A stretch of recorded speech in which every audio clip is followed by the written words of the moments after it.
Kā mēs redzam no gala, ir divpusēja līkumainība. Tas ir automātiski pats sliktākais. Tas ir vissliktākais. Protams, kāds droši vien komentāros teiks, bet taču fabrikā griež uz pusi, un kad tu iztēlojies, ir 2 A klases.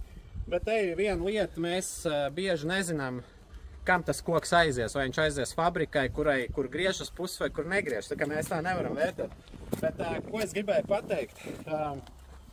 Ja viņš būtu tievs, tas koks, ļoti tievs, un šitik līks, nu, tur būtu pabriesmīgs tas skats. Bet tā kā viņš ir gaļīgs, resans, viņš jau kurā gadījumā kaut kādā brīdī jau paliks pa ļoti labu cilindru, un tāpēc viņš C klasē aiziet.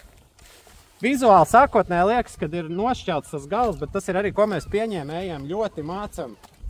Skaties, lai gals, ja aiziet viss slīp, nu, līks, tad tas ir slikti, bet šajā gadījumā ir vizuālais apmāns.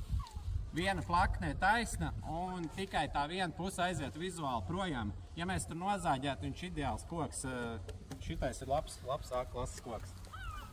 Šeit, jā, nu lūk, šoreiz arī varbūt dēļ mūsu eksperimentā pazaudējām kaut kādus 0,4 kubus A klasi, jo sākotnēji redzam, Mārtiņš ir novērtējis kā A klasi, bet noliekot jau šeit mums uz tā mūsu eksperimenta galda kā reiz, mēs redzam, ka tas, kad visā kopējā garumā tas līkums varbūt nav tik liels, bet viņš ir tāds lokāls, tā teikt, un koncentrēts vienā vietā, tas es saprotu, nav īsti labi. Te ir problēma, ka viņš galā ir ass līkums aiziet, un te varbūt būtu jāskatās, kas bija tālāk tam baļķim, jo pietikt, ja šitik jau noņemt nost, nu, pagarinot to galu, protams, te jau būtu pavisam cits skats jau uz to baļķi. Un ko mēs vēl redzam, izskatās, ka te arī bērs suls ir urpts. Jā, tiešām.